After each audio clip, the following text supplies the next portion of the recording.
Começaremos a gravar em breve.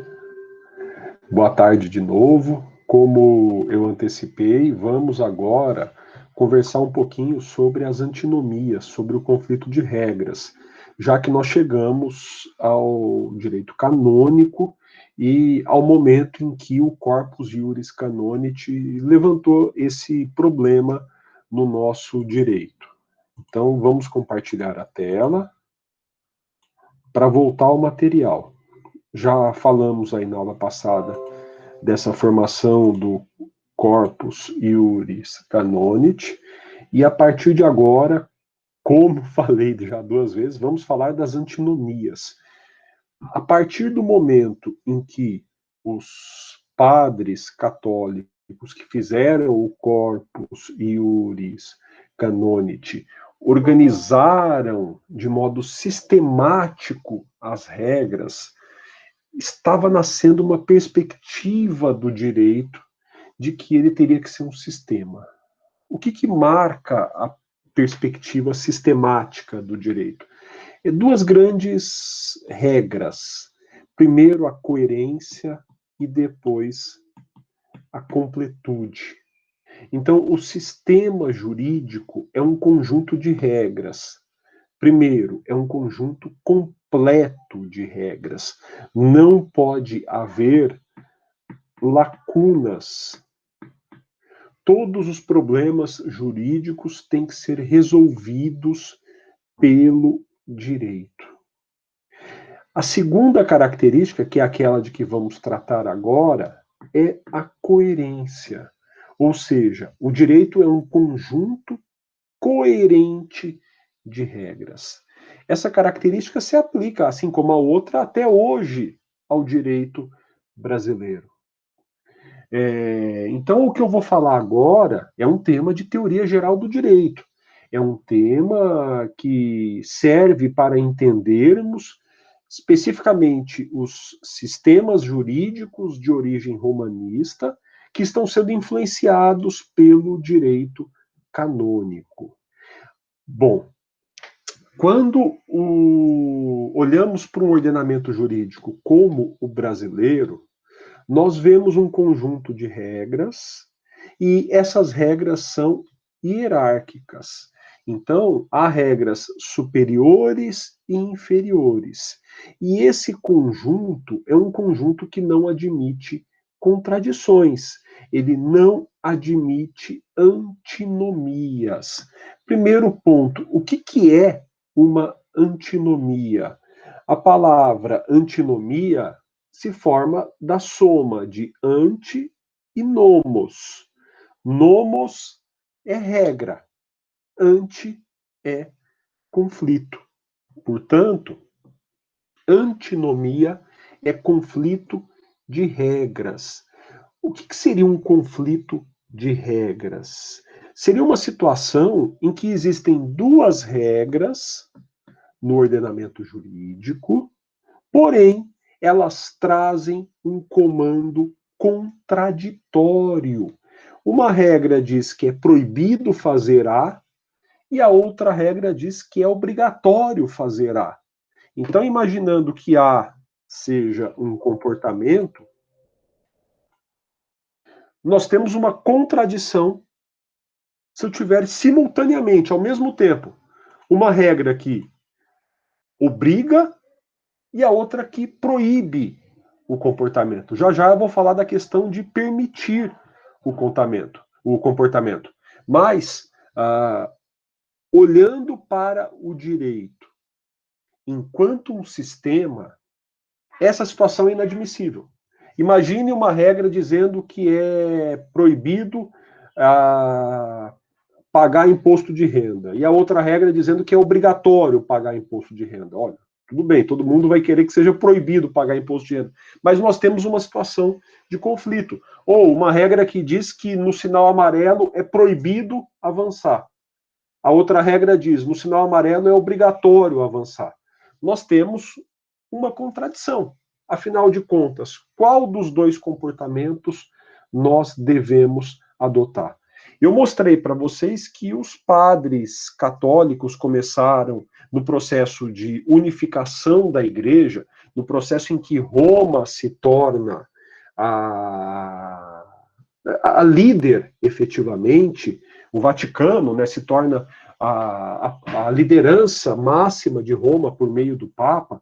Então, nesse processo, nós vimos que as regras que eram esparsas e que estavam espalhadas começaram a ser fundidas no Corpus Iuris Canonici. E explicitou-se o problema de que havia regras contraditórias. Pois bem, quando nós olhamos para o direito brasileiro, hoje, uma característica do nosso direito é a de que ele não admite também a antinomia. Então, essa situação de antinomos, de conflito de regras, tem que ser evitada, ela tem que ser. Se aparece uma antinomia, se ocorre uma antinomia, se ocorre um conflito de regras, esse conflito tem que ser sanado. Isso é um problema que tem que ser resolvido. Então, se acontecer de duas regras serem contraditórias no direito brasileiro, eu vou ter que eliminar uma delas. Todos vocês conhecem isso quando acontece um controle de constitucionalidade. O que é um controle de constitucionalidade? Eu vou verificar se uma regra, uma lei, por exemplo, um artigo de uma lei é constitucional ou inconstitucional. Se o artigo da lei contradiz a Constituição, então essa lei tem que ser removida do sistema, ela tem que ser retirada do ordenamento jurídico brasileiro. E ela será retirada do ordenamento jurídico por meio da inconstitucionalidade. Ela será declarada inconstitucional. Este é um exemplo típico de antinomia. Ora, deveria haver conflito entre uma lei e a Constituição? Não. Todas as leis deveriam respeitar a Constituição. Acontece de, por um descuido, o legislador publicar uma lei que é inconstitucional? Acontece. Nesse momento, deve acontecer o controle. Nesse momento, então, explicita-se que, por mais que não devesse existir a antinomia, ela existe. Então, o conflito de leis aparece e deve ser eliminado. Tá? Então, o nosso tema hoje é falar um pouquinho sobre esse conflito de leis. Voltando ao material. Voltando ao material, há um conflito de leis quando duas leis trouxerem um comando incompatível, um comando contraditório. Ora, no nosso sistema, a validade é dada pela regra superior. Uma decisão de um juiz será válida se seguir as leis e a Constituição. Uma lei será válida se seguir a Constituição. E a Constituição dá validade a todas as regras do sistema. Nesse processo de validação, nós precisamos verificar se a regra inferior contraria ou não contraria a regra superior. Contemporaneamente, nós preferimos representar o ordenamento jurídico não da forma piramidal, mas como se houvesse vários subsistemas dentro do direito. Então, cada um dos subsistemas parte da Constituição Federal. É como se houvesse, se nós fôssemos usar a linguagem do Kelsen, de quem falaremos depois, como se houvesse uma norma fundamental dando origem a cada um desses sistemas, mas dentro de cada um dos subsistemas, eu terei um conjunto coerente de regras. Ora, por exemplo, se você trabalha com a defesa do consumidor, Ah, então você vai trabalhar dentro do subsistema de defesa do consumidor. Você vai verificar se dentro desse subsistema há ou não coerência entre as regras. Dentro deste subsistema não pode haver conflito entre as regras. Ou você trabalha, por exemplo, com a defesa do contribuinte. Você trabalha dentro do subsistema tributário.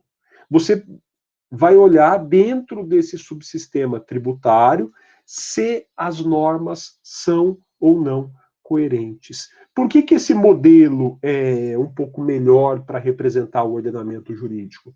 Porque você vai perceber que, às vezes, existem conflitos entre regras de dois subsistemas, mas cada uma dessas regras foi feita e funciona para o seu respectivo subsistema. Portanto, talvez fosse melhor para você representar o ordenamento jurídico. Imagino que todos vocês já devem ter visto aquela representação piramidal que eu mostrei para você, com a Constituição acima e o restante abaixo. Olha, talvez fosse melhor você representar com várias pirâmides partindo da Constituição. Por quê? Porque a gente fala que o ordenamento jurídico é um todo coerente. Mas, na verdade, nós vamos encontrar ramos do direito que são coerentes entre si. E quando você compara um ramo com o outro, pode excepcionalmente acontecer de você detectar uma incoerência entre ambos. E aí você vai pensar, pô, então existe antinomia. Talvez.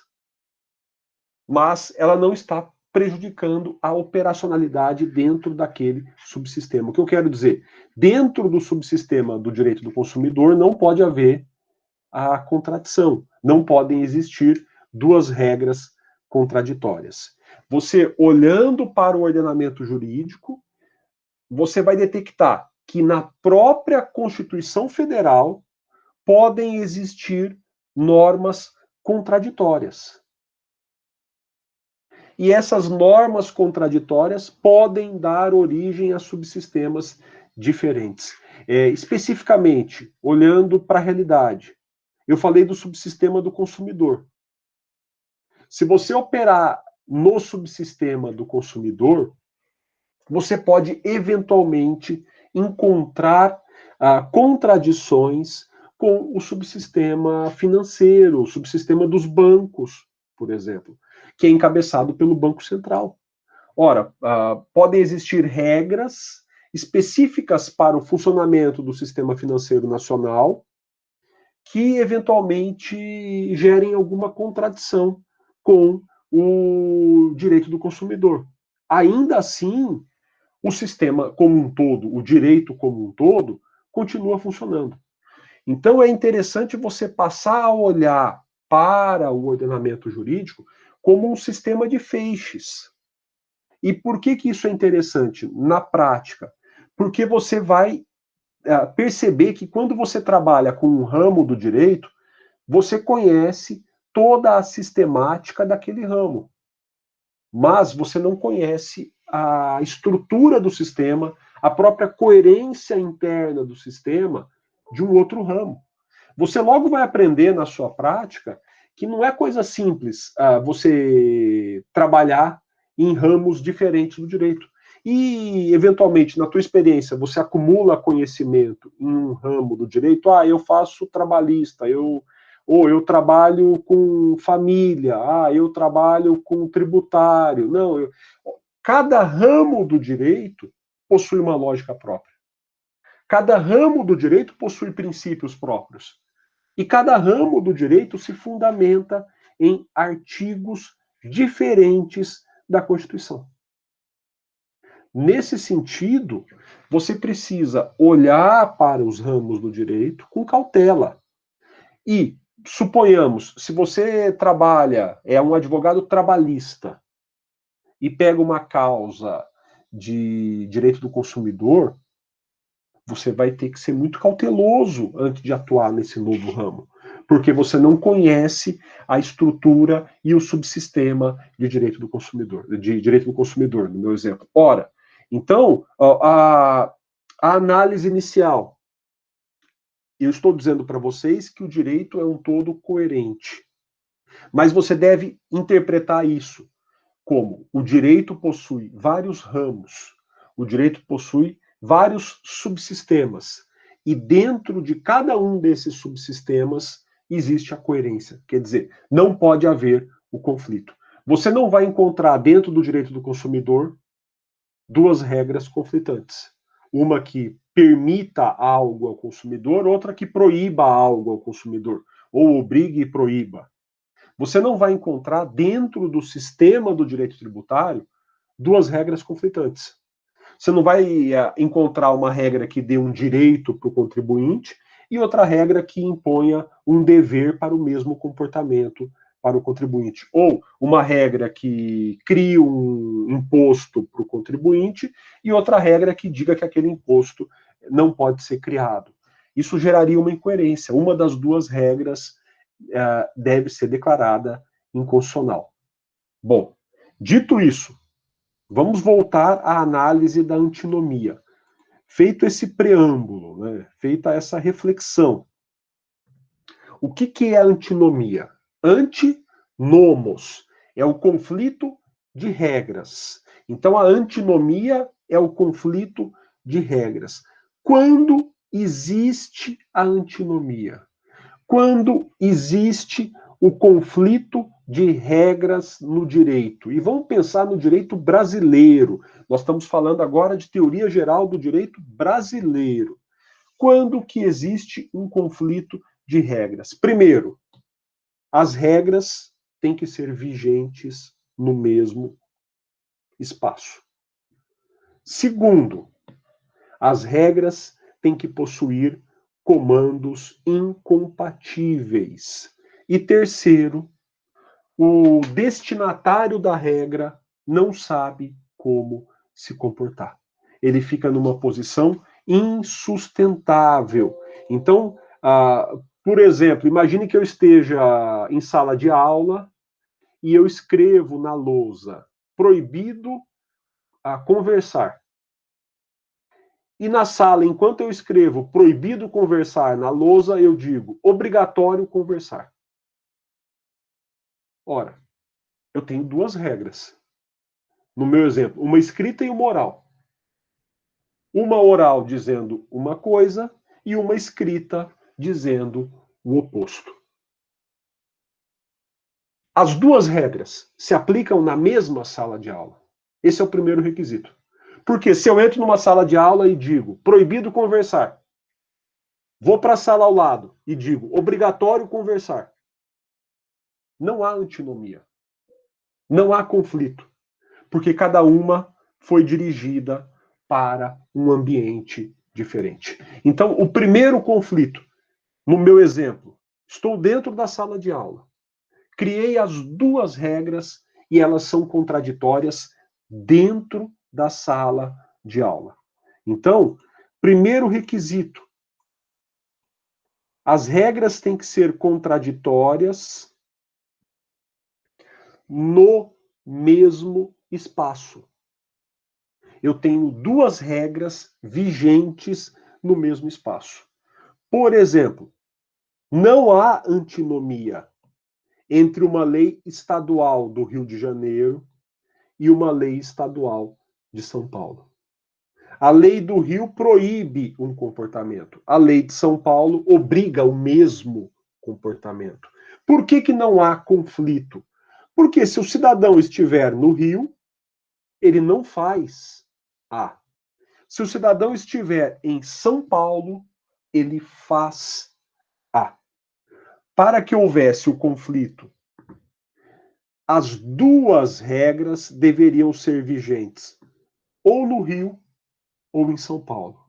E aí eu poderia imaginar que haveria conflito se houvesse uma regra federal e uma regra estadual, ou duas regras estaduais do mesmo estado.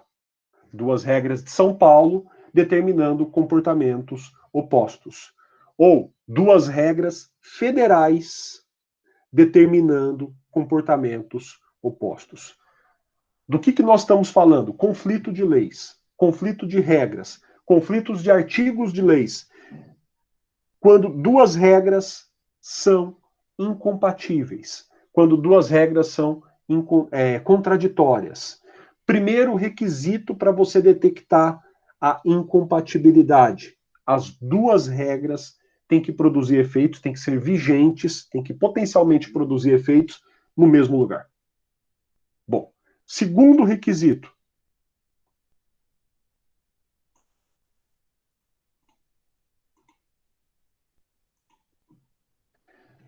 Segundo requisito.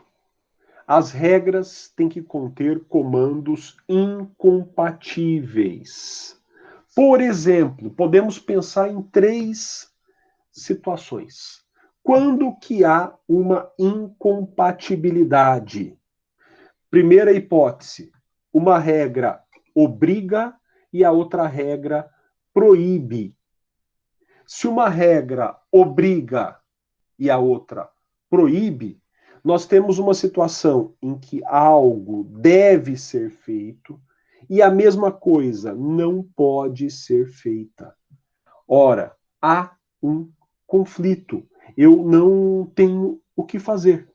Uma regra me disse faça e a outra regra me disse proibido fazer. De qualquer modo, eu violarei uma das regras. Esse é o conflito mais extremo. Esse é o conflito talvez menos comum. É estranho você pensar. Imagine na mesma rua 2 placas. Uma, não foi bom o meu exemplo, eu já entrei no permitido. Eu ia falar permitido estacionar e proibido estacionar. Não é esse o exemplo. É um exemplo em que uma regra diz obrigatório e a outra diz proibido. Então você tem na mesma rua, 2 placas. Uma que diz obrigatório seguir em frente. A outra que diz proibido seguir em frente. Não tem saída. Se você para o carro, se você não segue em frente, você violou uma das regras. Se você segue em frente, você violou a outra regra.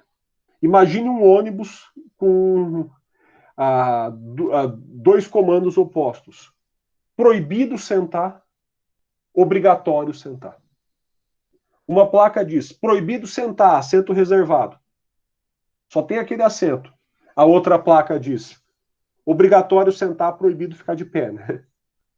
Temos 2 comandos incompatíveis. Se você fica de pé, você viola uma das regras. Se você senta, você viola a outra das regras. Há uma antinomia, há uma incompatibilidade. Pode ser um artigo da Constituição, pode ser um princípio da Constituição e uma lei federal.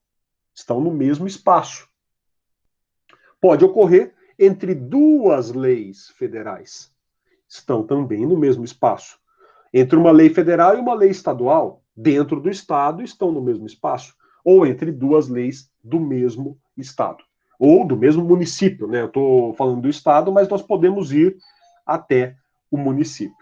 Portanto, são estratos, todos eles, de conflito. Então, o segundo requisito, as regras têm que ter comandos incompatíveis. O caso mais extremo, uma regra obriga, a outra regra proíbe. Esse é o caso mais extremo. Segundo caso, menos extremo, uma regra permite, a outra proíbe. Então, uma regra permite um comportamento. O comportamento pode ou não ser feito. Uma regra proíbe o comportamento. O comportamento não pode ser feito. Perceba, pessoal, eu vou assinalar aqui para vocês.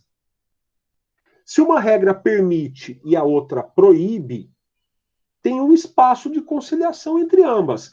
O conflito não é tão grande quanto no caso em que uma regra obriga e a outra proíbe. Se uma regra proíbe e a outra permite, basta que eu respeite a regra que proíbe, que eu terei respeitado as 2. Se a regra permite, eu posso fazer ou não fazer. Se a regra proíbe, eu não posso fazer. Se eu não fizer o comportamento, se eu não me comportar, eu respeitei as duas. Dá para conciliar. O problema é se você quiser fazer. O problema é se você precisar fazer. Então, temos também uma antinomia. Não é total como no outro caso, que não te dá alternativa, em que uma obriga e a outra proíbe. Então, imagine a situação. Eu digo para você, permitido colar. E aí eu escrevo na lousa, proibido colar. Se é permitido colar, você pode colar ou não colar. Essa foi a regra que eu verbalizei. O que eu escrevi na lousa? Proibido colar. Então, se você não cola, você se comportou respeitando as duas regras. Mas, e se você quiser exercer o seu direito de colar? Porque uma regra te deu esse direito. Aí temos o conflito. Em todo caso, eu não posso manter essas duas regras. Porque há uma zona potencial de conflito entre elas. A regra que permite e a regra que proíbe. E no mesmo sentido, pessoal, há o conflito entre a regra que permite e a regra que obriga. No mesmo sentido, há o conflito. A regra obriga. O comportamento deve ser feito. A regra permite. O comportamento pode ou não ser feito. Se você fizer o comportamento, se você praticar o comportamento, você respeitou as duas regras. Mas, se você achar que não deve se comportar, você desrespeitou uma das regras. De novo, é o mesmo caso do anterior. É um conflito. Não é tão forte quanto o primeiro. Ele é um conflito que existe. Eu chego na sala e digo, permitido conversar. E escrevo na lousa, proibido, perdão, obrigatório ficar em silêncio. E aí eu escrevo, permitido conversar. Se você ficar em silêncio, você não descumpriu nenhuma das duas regras. Mas se por alguma razão você tiver que conversar, você respeitou uma regra, porque é permitido conversar, mas descumpriu a outra. O ideal é que não ocorra esse tipo de conflito, como eu falei para vocês. Então, quando existe uma antinomia, quando existe um conflito de regras, primeiro, as duas regras estão no mesmo espaço. As duas regras são vigentes no mesmo espaço. Segundo, há uma antinomia se uma regra contém um comando e a outra regra contém outro comando, integralmente ou parcialmente incompatível. Uma regra obriga e a outra proíbe. É o caso extremo. É o caso mais grave de conflito de regras. Ou uma regra obriga e a outra permite. Uma regra proíbe e a outra permite. São dois casos graves, mas não tão intensos quanto o primeiro. E aí, o resultado disso é que se você está num espaço e dentro desse espaço existem regras contraditórias, você não sabe o que fazer. Você fica numa situação em que não dá para se comportar, porque você pode violar alguma das duas regras. Ou o juiz não sabe como julgar, porque o juiz tem que cumprir a lei e ele terminará descumprindo uma das duas leis. Portanto, nós temos que evitar que a antinomia chegue a esse nível. Nós precisamos, quando detectamos uma antinomia, resolver a antinomia. Existem classificações da antinomia. Eu vou citar aí para vocês algumas classificações Antinomia. Então, as cores diferenciam as classificações. Ela pode ser própria ou imprópria. O que é a antinomia própria? É aquela que envolve regras que permitem, proíbem ou obrigam. Em outras palavras, regras de conduta ou comportamento. A antinomia imprópria é aceitável em certa medida. É a antinomia de princípios, de valores e de finalidades. Olha, se nós olharmos para uma Constituição complexa como a nossa, nós vamos encontrar dentro da Constituição princípios conflitantes. Por exemplo, na nossa Constituição existem princípios liberais e princípios sociais. São princípios contraditórios. E nós temos uma certa tolerância para a chamada antinomia imprópria, porque ela envolve princípios e ela vai levar, inclusive, à formação de subsistemas diferentes. Então, olhando para a Constituição, eu tenho, em alguns momentos, o caráter absoluto da propriedade, em outros momentos, a função social da propriedade. São princípios contraditórios, mas que convivem no nosso sistema. Nós não toleramos efetivamente antinomias próprias. Por quê? Elas são antinomias em que existem regras destinadas a regular o comportamento do cidadão. O cidadão, ao ser o destinatário dessas regras, termina num impasse, termina numa situação em que ele não sabe como se comportar. Então, a primeira classificação, a antinomia pode ser própria ou imprópria. Segunda classificação, antinomia pode ser interna ou externa. Vai depender do referencial, gente. Claro, para essa classificação. Se eu pensar no país, a antinomia interna envolve regras de dentro de um país. A externa envolve a regra de um país e a regra de outro país. É o caso do direito internacional privado, por exemplo, que regula esse tipo de conflito. Ou a regra de um país e a regra de um tratado. Eu estou aqui fazendo algumas reflexões mais especificamente sobre a antinomia própria e interna, tá, pessoal? Mas essa classificação mostra que há outras antinomias. E, por fim, a antinomia pode ser classificada pelo tamanho do conflito. Vamos pensar que a lei é composta por artigos. Raramente eu vou ter uma antinomia entre duas leis inteiras.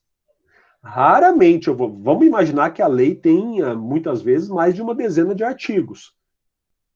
É difícil imaginar que os 10 artigos sejam incompatíveis entre si. Caramba, foi um erro grosseiro você fazer duas leis com 10 artigos incompatíveis. A antinomia total é aquela que envolve a integralidade de duas leis. Para resolver essa antinomia, eu preciso revogar por inteiro ou abrogar uma das leis. Senão eu não resolvo. Senão vai restar alguma coisa. Não basta que eu revogue um artigo de uma lei. Eu preciso revogar as leis inteiras. Então eu preciso abrogar a lei. A segunda categoria é a antinomia total parcial. A antinomia total parcial envolve um conflito também um pouco exagerado, a menos que uma das leis seja pequenininha. Uma lei inteira conflita. Então, no primeiro caso, eu tenho uma lei inteira conflitando com a outra. Eu preciso revogar uma das duas. No segundo caso, eu tenho uma lei inteira conflitando com parte de uma lei. Qual é a solução? Eu posso revogar os artigos da lei maior ou a lei menor por inteiro. O que é mais comum, pessoal? É a antinomia parcial, parcial. Eu tenho duas leis e há um conflito entre um ou dois artigos de cada uma delas. Isso é o mais comum. O que eu faço? Ou eu revogo os artigos de uma, ou eu revogo os artigos de outra. Então haverá uma revogação parcial de qualquer uma das leis. Então, pessoal, classificação da antinomia.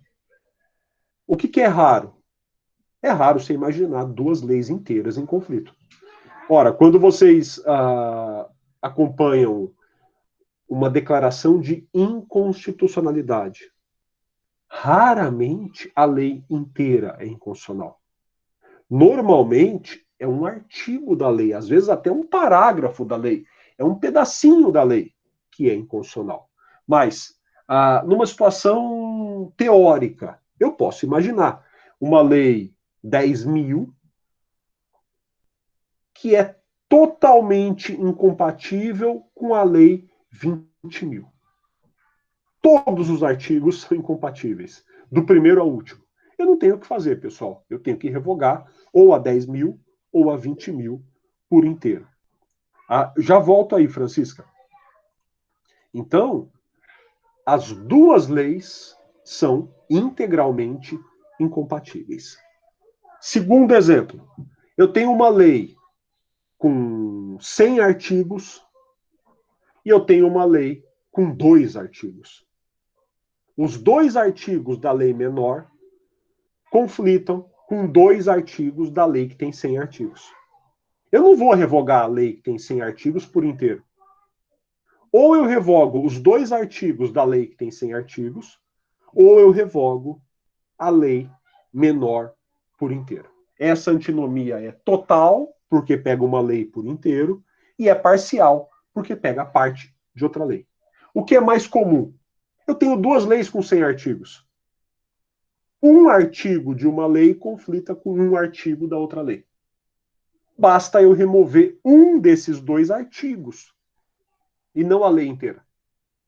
Então a lei continua vigente. Eu vou resolver essa antinomia simplesmente revogando um dos 2 artigos. O que é comum? Uma lei que tem um artigo que viola um artigo da Constituição Federal. Esse é o caso típico de inconstitucionalidade. O que o Supremo faz? Ele declara que aquele artigo da lei não pode produzir efeitos.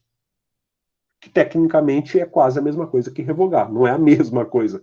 Depois eu vou explicar isso para vocês. Mas é quase a mesma coisa que revogar. Então, o Supremo declara que um artigo da lei é incompatível com o outro. Bom, a Francisca pergunta, né, para eu voltar na diferença entre antinomia própria e imprópria. A antinomia própria envolve regras de comportamento. Regras que dizem para você o que é permitido, o que é proibido, o que é obrigatório. São as chamadas regras de conduta. A antinomia imprópria envolve conflito de princípios, por exemplo.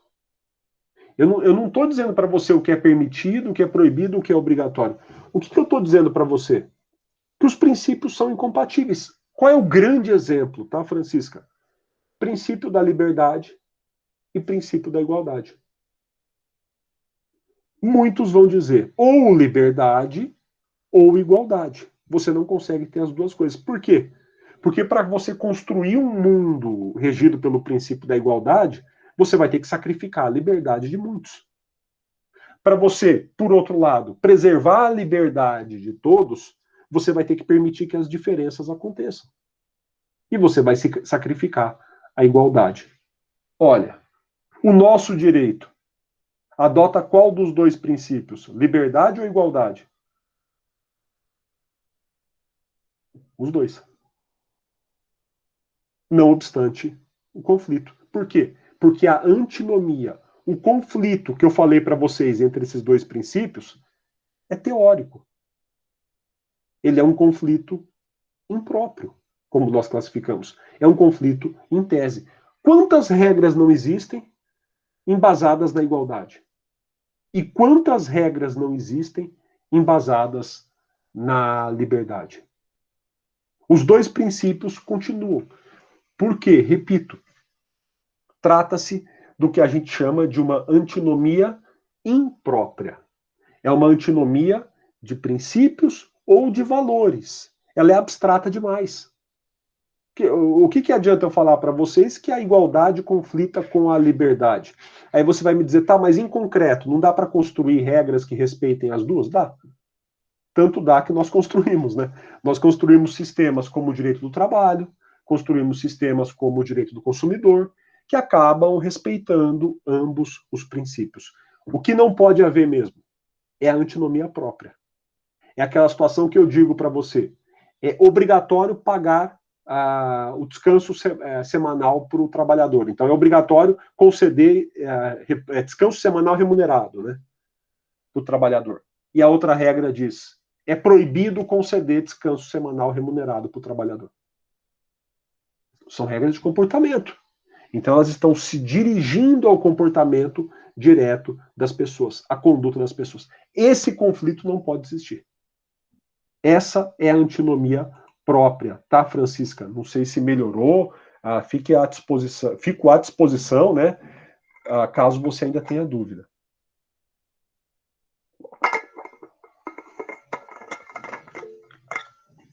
Então, no caso, a antinomia própria envolve comportamentos.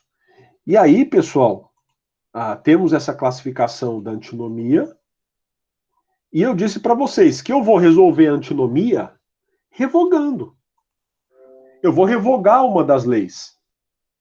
Eu vou revogar parte de uma lei ou parte de outra lei. Normalmente, como eu falei, a lei tem vários artigos e o conflito está em apenas um desses artigos. Eu posso eliminar esse artigo e manter o restante da lei.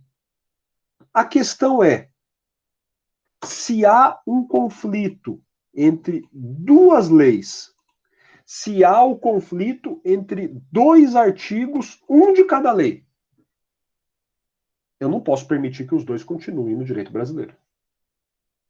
Eu preciso revogar um deles. Eu preciso tirar a validade de um deles. A dúvida que eu espero que nós tenhamos neste momento. De qual? Qual é o critério? Qual que eu vou escolher? Eu tenho duas leis em conflito. Legal. Eu vou revogar qual delas? E aí é o nosso problema. Porque você vai ter um cliente e você vai perceber que tem uma... Pô, o cara se comportou respeitando uma das leis. Você vai pleitear que a lei que ele respeitou não foi revogada, que a outra foi revogada. No direito brasileiro, aí nós temos dois problemas, tá? Eu estou num universo bem teórico, é teoria geral do direito pura, tá, pessoal?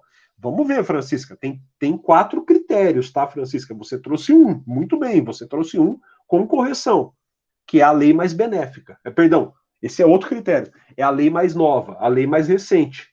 Então você trouxe aí, Francisca, um critério, muito bom. Mas existem outros 3 critérios. E nós vamos discutir cada um desses critérios agora. Mas eu dizia, então, que há um conflito. Parte de uma lei conflita com parte de outra lei. Não posso manter as duas vigentes. Eu preciso eliminar, eu preciso excluir uma das duas. E eu dizia para vocês, nós temos 2 problemas aqui no Brasil. E no mundo, né? São descuidos. Qual é o primeiro problema? Não poderiam existir 2 leis conflitantes. Os parlamentares deveriam ser cuidadosos o suficiente para não publicar uma segunda lei que conflite com uma primeira. Isso é óbvio. Mas também é difícil exigir isso num universo de mais de 10 mil leis como o nosso. Porém, insisto, não deveria acontecer o conflito.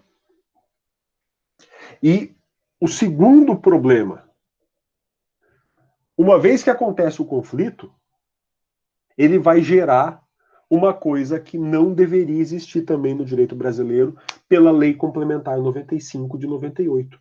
A Lei Complementar 95 de 98 é a lei que trata das leis. A Lei Complementar 95 de 98 diz que a revogação tem que ser expressa.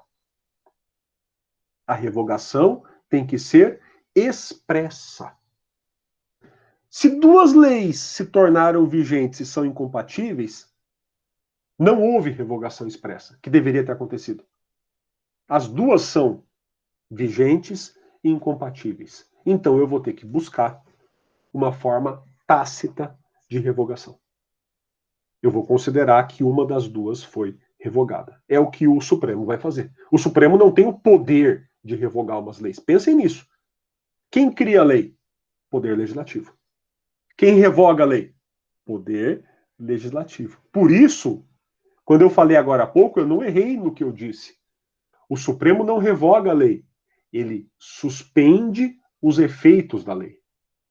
Esse poder ele tem. O Supremo diz, essa lei no judiciário está sem efeitos. Porque ela foi tacitamente revogada, ele está considerando. Agora, qual das leis eu vou revogar?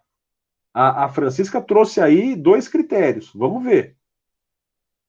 Vamos conhecer esses critérios. Qual das leis eu revogo? Então, como resolver a antinomia? A Lei de Introdução às Normas do Direito Brasileiro, a LINDB, estabelece o critério da revogação tácita por incompatibilidade. A lei complementar diz que não deveria existir revogação tácita. Porém, uma lei mais antiga, que é a LINDB, fala a revogação tácita pode ocorrer por incompatibilidade.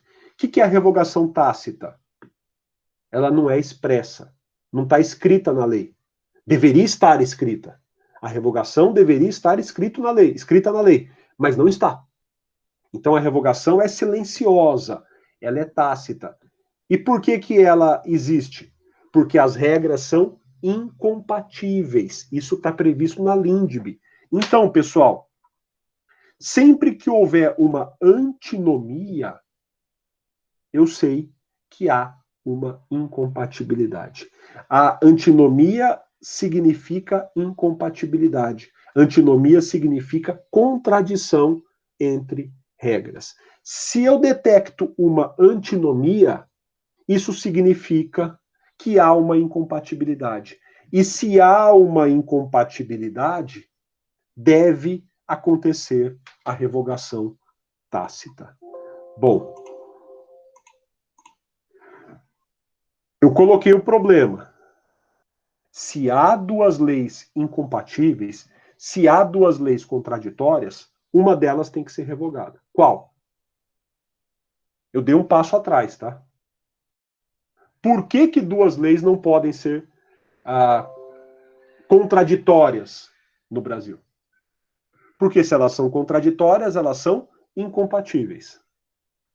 E se elas forem incompatíveis, elas ferem a LINDB, que diz que duas leis não podem ser incompatíveis.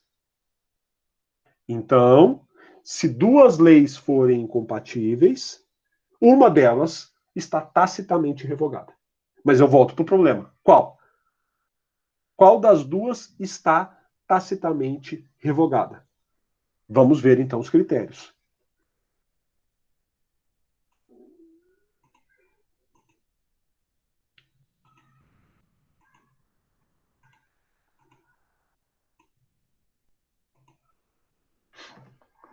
Olha, existem 4 critérios para me dizer qual das duas regras será revogada.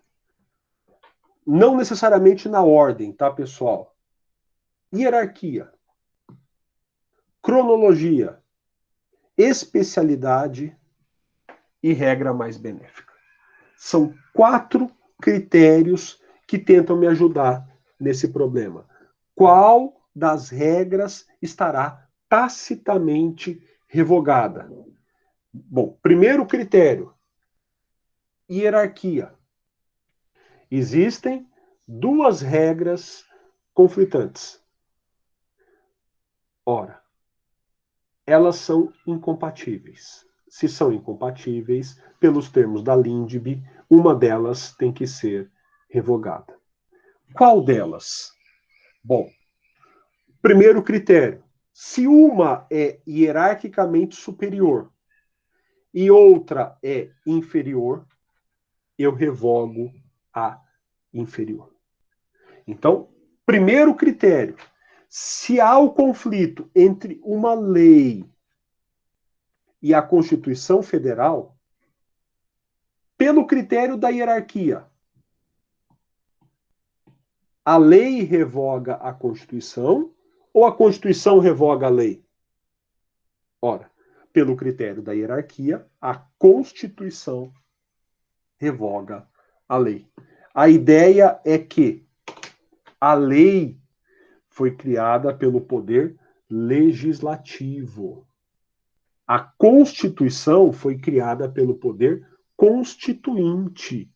Uma sentença de primeiro grau, por exemplo, ou de um tribunal, há apenas poucas exceções no Supremo, mas uma sentença tradicional, comum, é o poder jurisdicional. Decorre do poder jurisdicional. Então, o poder constituinte é mais forte, o poder legislativo está num patamar intermediário e o poder jurisdicional é menos forte. Se há um conflito entre a Constituição e a lei, a Constituição e a sentença, a Constituição ganha. Se há um conflito entre a lei e a sentença, a lei ganha o conflito. Então, se houver um conflito entre uma regra que deriva de um poder mais forte e uma regra que deriva de um poder menos forte, a regra que deriva do poder mais forte prevalece. Ela revoga a outra. Eu não sei se vocês conhecem a hierarquia militar, mas todo mundo sabe que um general tem muito mais poder que um soldado. Um soldado raso. Olha, o soldado dá uma ordem. O general dá uma ordem oposta. Quem você obedece? A ordem do general ou a ordem do soldado? Claro que você obedece à ordem do general. Se a Constituição dá uma ordem e ela vem do poder constituinte, que é o mais forte da sociedade. Aliás, o Chile está vivendo um processo constituinte. É sensacional ver isso. Para quem não viveu o processo constituinte de 88, como muitos de vocês, é legal olhar para o Chile agora. O povo votou um plebiscito pedindo uma nova Constituição. É o poder constituinte originário. A sociedade chilena vai poder prever qualquer coisa na nova Constituição. É sensacional. Então está se instituindo o poder constituinte originário. É o mais forte da sociedade. Ele muda a Constituição. Se uma regra está na Constituição, essa regra derivou do poder constituinte. Ele é mais forte do que o poder legislativo, que é mais forte do que o poder de um juiz. Logo, qual é a regra da Constituição? O artigo da Constituição. Qual é a regra do poder legislativo? A lei. Qual é a regra do juiz? A sentença. Na hierarquia, se há um conflito entre uma sentença e uma lei, o que eu vou dizer para vocês? A sentença é ilegal, ela tem que ser reformada. Ela tem que se adequar à lei. Se há um conflito entre a lei e a Constituição, todo mundo aqui vai dizer, a lei é inconstitucional. Eu preciso revogar a lei e preservar a Constituição. Tá? Bom, primeiro critério é simples, mas ele tem um pressuposto. O conflito envolve regras de hierarquia diferente. Nem todo conflito envolve regras de hierarquia diferente. E se houver um conflito entre duas leis? As duas são leis. Quem é mais forte? A lei A ou a lei B? Nenhuma das duas. As duas são leis. Então eu falei para vocês que tem 4 critérios. O critério da hierarquia só serve para resolver antinomias em que haja uma hierarquia diferente. Mas todas estiverem na mesma hierarquia, então eu não posso usar esse critério, tá, pessoal? Só que eu vou parar por aqui.